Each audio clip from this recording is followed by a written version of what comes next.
Hello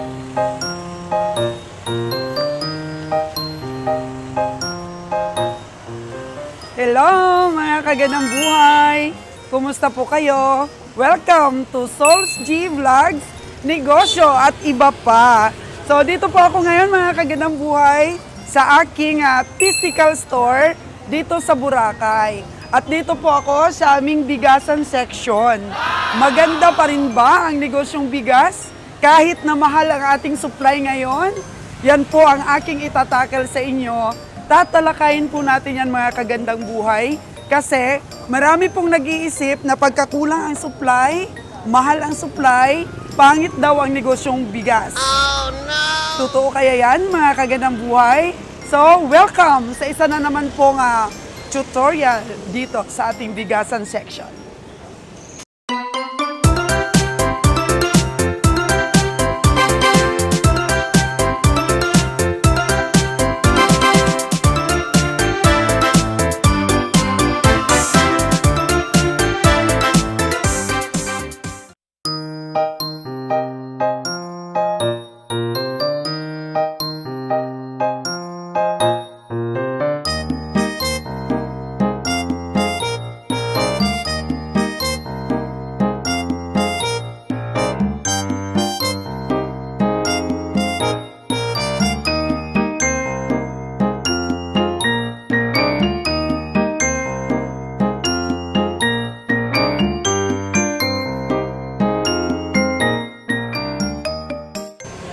Yes, mga kagandang buhay! This is Souls G, your business mentor. Ano ba ang ating mga stock ngayong bigas? Of course, ito po yung aming bestseller dito. Ito po ang Mindoro Rice. Pero, tingnan nyo, ang price. 1,420 na po, mga kagandang buhay, ang aming Mindoro Rice. So, this one is our local rice. 1,350 na rin po dito sa Boracay.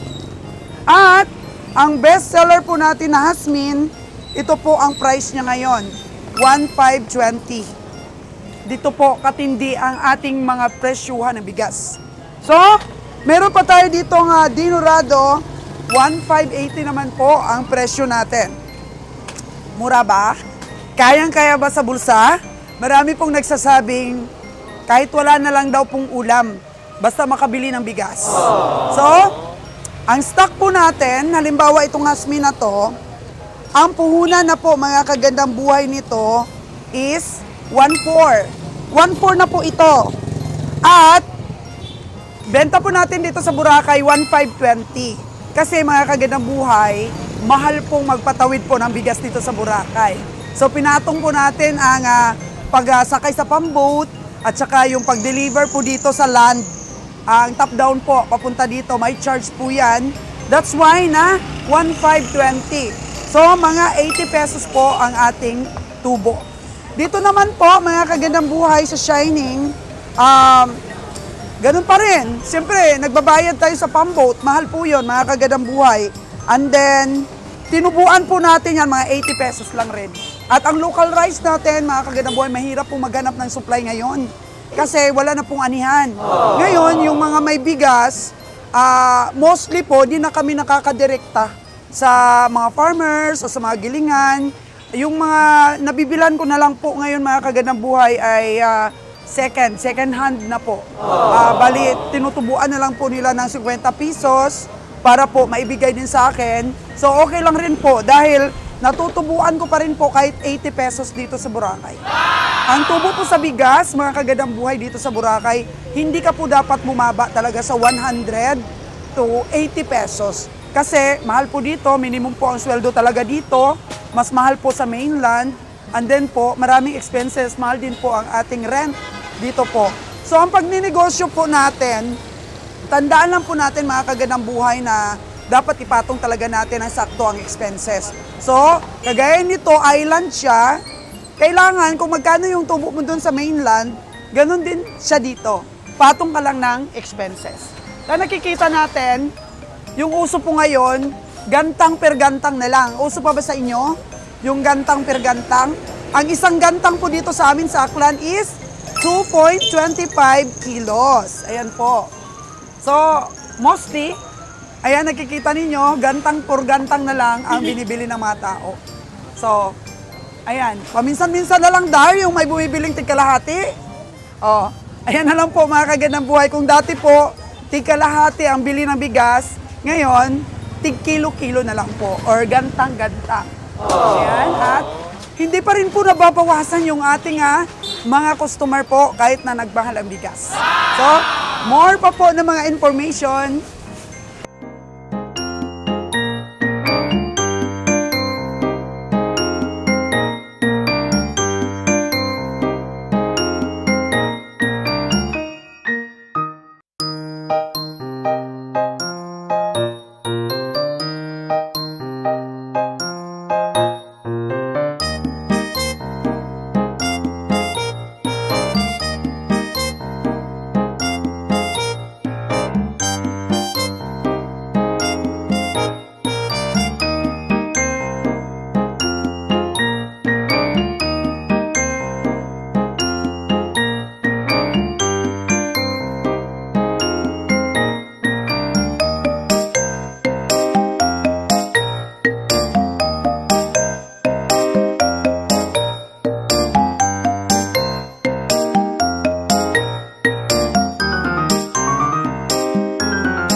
Te, good afternoon. Good afternoon, ma'am. Te, mahal na ang bigas, te. Ano masasabi mo? Oo nga, nagmamahal na nga ang bigas ngayon. Kaya wala lang tayong choice ngayon nga babaan pa ang bigas kasi talagang mahal kahit saan ka naman bibili. Ganon din ang presyo. Kaya kailangan talaga tayo magtitipid. Lahat nga bagay ay kailangan magtitipid para kasyarin ang ating pera nga magagastos natin sa bagong taon. Lahat talaga ay tumaas na. Yan, si Auntie. Tipid na lang ang ano ni Tipid Auntie. na lang. Solusyon. Okay, thank you, te. Ma'am, ano masasabi mo tungkol sa pagmahal ng bigas? Ay, wala. Magaway, mahal ang bugas ba? Ay, gusto man kumain, di ba? Bili man kahit mahal. Bibili naman. Kaya kung wala tayong mabili, di ba? Na makain. Kahit mahal. So, bibili pa rin, ma'am. Ha? Bibili pa rin pa di magutom. Oo, bibili tayo para di magutom. Ayan. Saan ang binili mo? Saan banda? Ayun, 56 lang binili ko eh. 56. Oo. So, Antique Rice po yan. Antique Rice. Subukan. Subukan po. Ito kasi yung pinakamura namin bigas eh, no? Oo. 56. Tapos sunod na Mindoro Rice, 59. 59, 63, 65. 63. So, pareho lang naman. I-digest ng tiyan, ano? Oo, busog pa rin yan. Oh, mabubusog ka pa rin. Kaysa wala. Ay, sa wala daw, sabi ni Madam, good afternoon. Ano masasabi mo sa pagmahal ng bigas? Wala kami magawa. Ako nabibili pa rin ng masarap na bigas para makakain.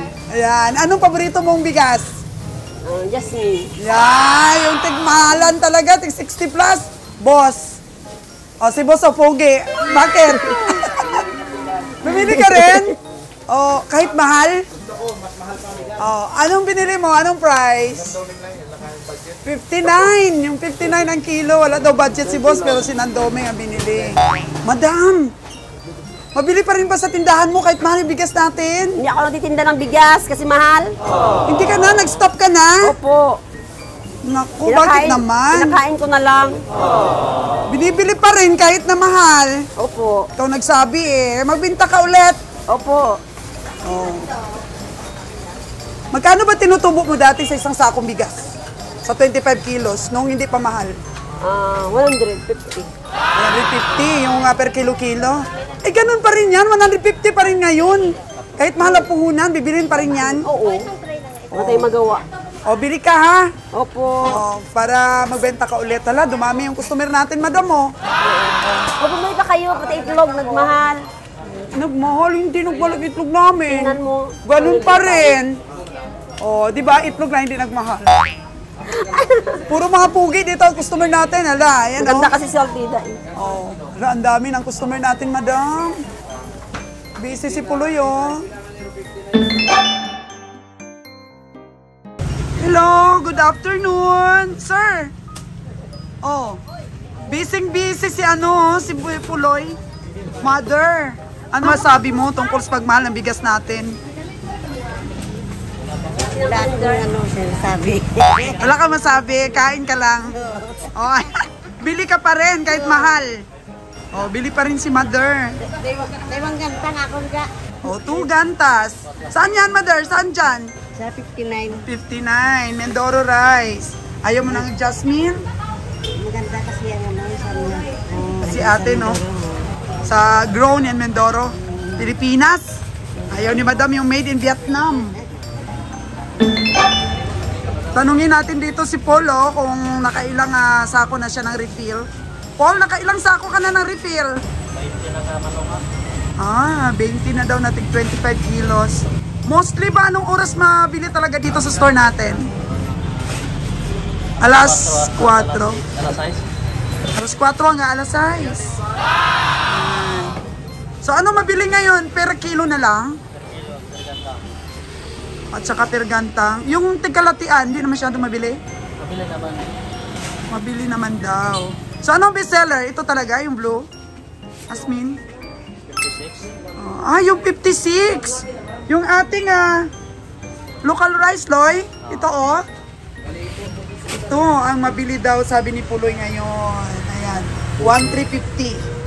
Pero maganda rin ang butil, no? Ito. Maalsa daw, sabi ng mga customer. Ganda rin, ano? Oh, maputi po siya. In person. Ito yung Mindoro rice.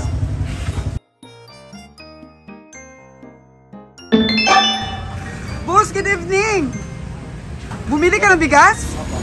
Ilang kilo? 10 kilos po. Saan dyan? Saan dyan, Manda? Yung 59. Yung 59, Mindoro rice talaga yung kinukonsume mo? Boss, ano masasabi mo tungkol sa pagmahal ng bigas natin ngayon? Ay, natural, bibili na lang bibili eh. Dahil wala tayong magawa, yung kinakayod na araw-araw eh. So kahit mahal, bili pa rin. Oo, kahit mahal.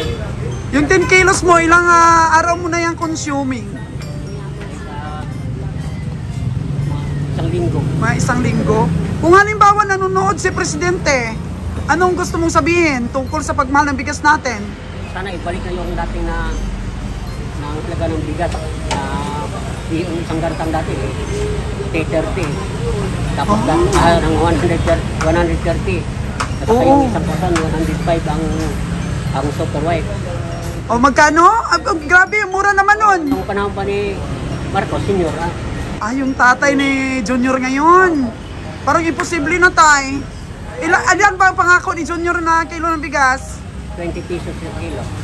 Ayan. So, medyo imposible ba?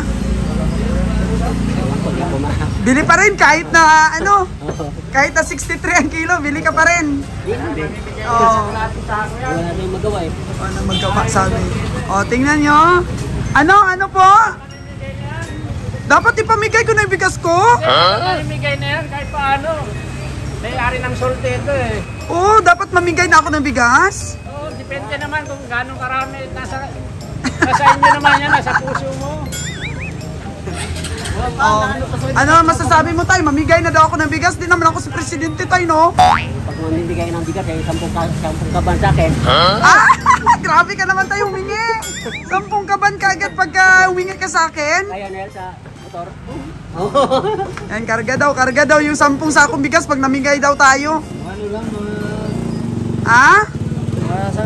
mga tumasasako. Taon pamasko. Yung ating pa mga customer, no?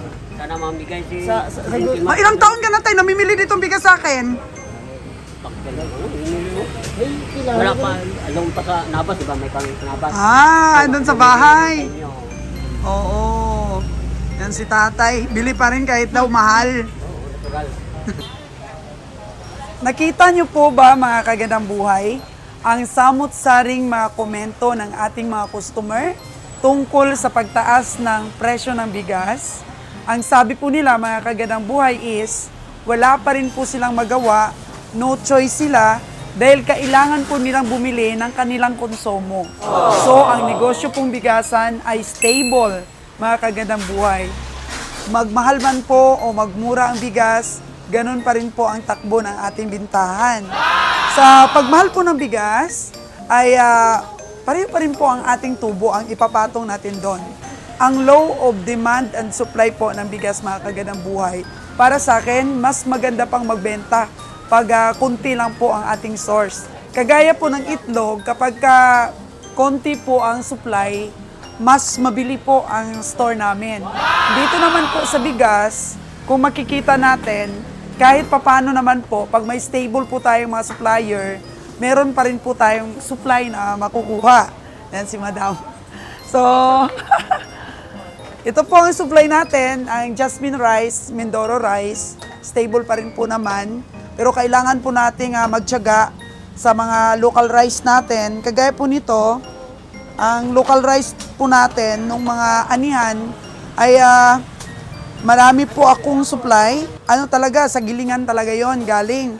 Pero ito pong natin, local rice natin, yung ani po dito sa probinsya namin, nakuha ko na lang po ito sa second hand. Kung sa baga, galing na siya sa isang negosyante na may maraming stock, nag-wholesale lang po ako doon. At no problem naman po, mga kagandang buhay, dahil nabibenta pa rin naman po natin dito sa Boracay sa halagang 1,350. Ano na po yun? Premium na po yun na lokal. So, ito po ang best seller natin ngayon sa mga nagtitipid. Ayan. Pero syempre, yung mga resort na nakasubok na po ng ating Jasmine Rice, medyo yun na po ang kinukuha nila, Dinurado po at Jasmine Rice. Ano bang kinuha mo ga? Jasmine. Bakit? Mabango, malambot, at saka sulit naman pag ito talaga yung kinuha mo rice. Ayan. Perfect siya sa... Perfect. Especially sa dad ko, senior. Mas gusto niya to.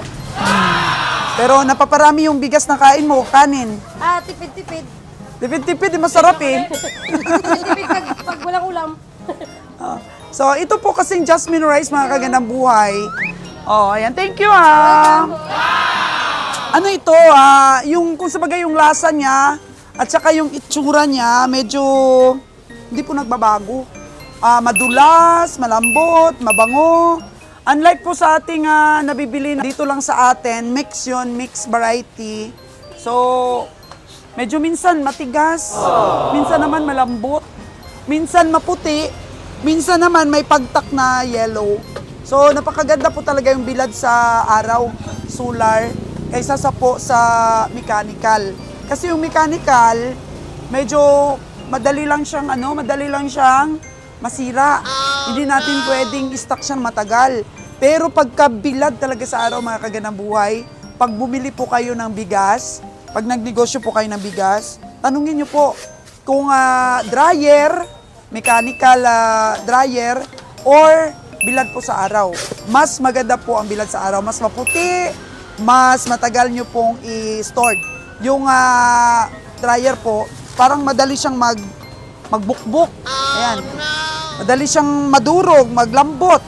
Ayan po, mga kagandang buhay. So, based po sa ating mga na-interview, mga kagandang buhay, kahit magmahal, bili pa rin sila. Hindi pa rin nababawasan yung kanilang consumption sa bigas. Sabi ni ate kanina, tipid-tipid lang daw sa ibang mga bagay. So, pag mga ganon, maganda, di ba? Maganda pa rin ang negosyong bigasan. Nakakatubo pa rin tayo. Basta yun lang po sinasabi ko sa inyo, hindi po ako nagbababa sa isang sako lang. Ano ba, bumili ang customer, isang sako, 100 pesos. Pero kung nag-wholesale naman, pwede natin babaan. Kahit 50 pesos lang po yung ating tubo. Okay na po yun. Wholesale naman, 10 sako, 5 sako. Pero sa isa-isa kailangan tumubo talaga ng sakto. Kasi, siyempre, dami nating swelduhan. Pumapatak po yung bawat araw natin sa renta natin. Siyempre, sa kuryente, sa tubig, sa sweldo natin sa mga deliveries, sa mga binabayad natin, sa cargos, mga kagandang buhay. So, para sa akin, kung ako ang tatanungin nyo, mas gusto ko pa nga po na ganito, medyo mahirap ang supply. maganda ang benta. Maraming bumibili. Kasi kung marami kasing supply, naku, kahit saang kanto lang, ang daming benta. Diba? Tapos, marami pang libre yun. Nagpaani si nanay, nagpaani si tatay, bibigyan si anak ng 5 sako, o di ko walang ani, walang libre, puro bili lahat sa tindahan mo, marami ka pong benta, mga kaganang buhay. Ako, kung papagpipiliin po ako kung ano po yung ipapaiwan ko na negosyo, ito po talagang bigasan ang number 1 sa akin. Siyempre kung ang ano mo, tindahan mo, halimbawa may grocery ka, maganda talaga siyang i-combine. Mantika, itlog, kagaya ko, traditional business po mga kagandang buhay, mas maganda. Kasi sabi nga ng kaibigan ko, nako, yung negosyo kong mga damit, mga accessories, isi-ship ko na siya sa traditional business, sa pagkain po talaga. Pero di ko naman sinasabing hindi maganda yung business na yon. Pwede nyo pa rin pong ihalo yun sa bigasan. Kami nga ni Manager Daring dati, may mga accessories kami dyan sa mga tabi-tabi. Nagre-repack-repack kami, nagtitinda kami mga tsinelas, air crown, kung ano-ano pong mga abubot. Maganda po talaga ang bigasan na isabay sa negosyo. Minsan nga yung mga feeds, di ba Dar? Meron ding section ng bigasan din. Tsaka yung isa pa po pala, maganda din po ang buying palay. Tapos, isupply mo. Or else, buying palay, ikaw na mismo yung benta. Ayan, dumadami na ulit ang ating mga customer Dar, oh. Hello, mga customer. Ano ba masasabi nyo sa pagmahal ng bigas natin? Ayan. In general na po yan na tanong, no? Wala, di ba? Wala pa rin, wala pa rin, magagawa. Wala tayong magagawa eh. Bibili pa rin, di ba? Kanina, dami ko ditong na-interview. So, ano po paborito mo bigas, te? Asmin din? O Mindoro rice? Kung ano yung available, kung ano yung Hindi mo gusto yung lokal natin? gusto. 1,350 lang? 1,350. Yun nga lang. Mindoro siya. Hindi, lokal Mindoro, lokal natin dito. Meron dito, antique. 1,350. So, yun ang pinakamura nating bigas ngayon. So, ang dali lang i-alok, mga kagandang buhay yung bigas. Sabi nga ni Kuya kanina, hindi daw titipid yung kanilang saing. Ganun pa rin. So, ilan na yung nabuksan mo ngayon? 30 na? Ilan na? 25. Oh, 25 da. 25 na. Kung tumubo po kami ng mahigit 100 doon, ako, dami na, no? Dami na ng tubo natin. Dami nang ginansya, pang bonus. Dami na daw ginansya pang bonus. Magkano ba yung bonus mo inaasahan? Ha? Magkano ba yung bonus mo? 15,000 daw, mga tagadang buhay yung bonus niya. Kailangan makapagpaubos ka ng gabundok-bundok na bigas, no? Para maka 15,000 ka. So, ilan ba kayo dito? Mahigit kayo 10? Plus 15,000? Pero kay manager, double yan eh. Double ng 15,000. Tumatawa-tawa si manager, videographer natin. So, ayan lang po mga kagandang buhay. Ang dami po nating natalakay. So, ang isa lang naman po ang pangunahin nun na dapat ma-convince kayo, maganda talaga ang negosyong bigas. So, sabihin ng iba, ay, mahal. Mahal ang bigas ngayon, hindi maganda ang kita. Pag mahal ba ang bigas natin, mas lalong dumami ang benta? Mas lalong dumami po ang benta namin. Pero yun nga lang, mga kagandang buhay, medyo mahirap nga lang talagang maghanap ng source mo. Dapat po marami ka pong mga options sa source. Kagaya nito, wala na po akong makitang gilingan na pwede ako mabigyan. Kahit na lang sa kapwa ko negosyante, kukuha po ako para po may pangbenta lang. Actually, tumutubo pa rin eh. Binibili pa naman dito sa Boracay eh. Ayan. So ano pa ba mga kagandang buhay ang dapat na i-consider pag nagbenta tayo ng bigas? Gusto nyo bang malaman? So, abangan nyo po yan sa susunod natin na episode, sa susunod natin na vlogs. So, kung ano pang mga dapat nyong malaman, dito lang po si Source Chi, your business mentor.